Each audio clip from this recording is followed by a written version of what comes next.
Hello mga kumare! Welcome back to my mini vlog. Dito naman po tayo sa Lecture, Pampanga. So ano pa pong iniintay nyo?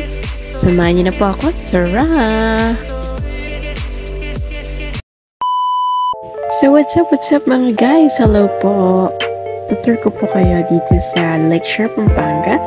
Pagkita mo nga naman sa entrance, ang saya-saya na. Nakasalubong na sila Coco Melon and friends. Ayan, may mga stickman pa pong malalaking tao dito at mga statues. Di ako na-inform bawal palang magdalang pagkain dito sa loob, pero may kakainin dito po sa loob. Huwag kang mag-alala. If wala po kayong baon, walang problema. Marami pong pagpipilian dito. So, kasama ko nga pala ang aking sisters. Nainip nga po kasi kami ng gabing yan, kaya niyaya ko po sila. Minsan ko lang din naman po sila makasama.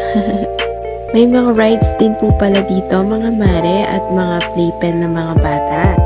By December, maraming tao dito, mga Mars. Pero kung caring mo naman ng ganyan, ako kasi mas okay sa akin yung walang masyadong tao. Marami din po kayong mapagpapasyalan at malawak din po yung lugar. Naku anak, huwag kang manira dyan at baka magbayad pa tayo.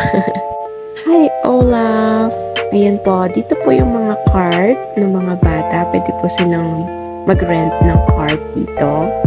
Meron nga palang 50 pesos entrance fee dito sa Lakeshore. Pero sulit naman po mga mare kasi open time naman po siya. And also, kagandahan po dito, maraming mga food stall at napakalawak din po ng papasyalan.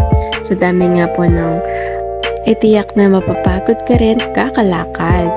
Kung marami kang kinain, mare, ay okay lang yan. Mapapagpag din yung kinain mo at magugutom ka ulit. Urong sulong nga pala kami pagpunta dito mga mare kasi maulap kanina at kumakalaw. Pero ang kagandahan dito, hindi umulan. Thank you Lord, nakagala kami.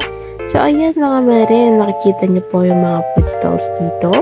Maraming pagpipilian, kaya binawal siguro yung mga pagkain sa loob. Unang-una baka dahil magkakalat din ng lugar dito at also yung mga nagtitinda at nag-business din dito. Masaya po mag-food trip dito mga mare kasama ang family and friends. Also, ang kagandahan dito open time din po and may pad disco pa. At kung sa tingin mo trip mong sumayaw ay walang problema, masaya dito mga Mars kasi meron pad disco. Meron din po palang palaruan dito at mga rides para sa mga bata. Meron pong carousel at ang mga adult rides din as well kung trip nyong mag-suka-suka at mahilo-hilo. May Vikings, merong octopus, and yung parang roller coaster. May merry-go-round din pala dito at playpen ng mga bata.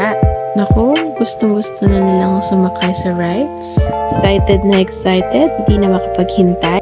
Parang relasyon mo yan, pinaikot-ikot ka. Charot, joke lang. At oras na nga mga mare, tara na't umuwi na tayo. Napagod din ang mga Tres Marias. Bye-bye po. Thank you for watching. Enjoy. God bless po.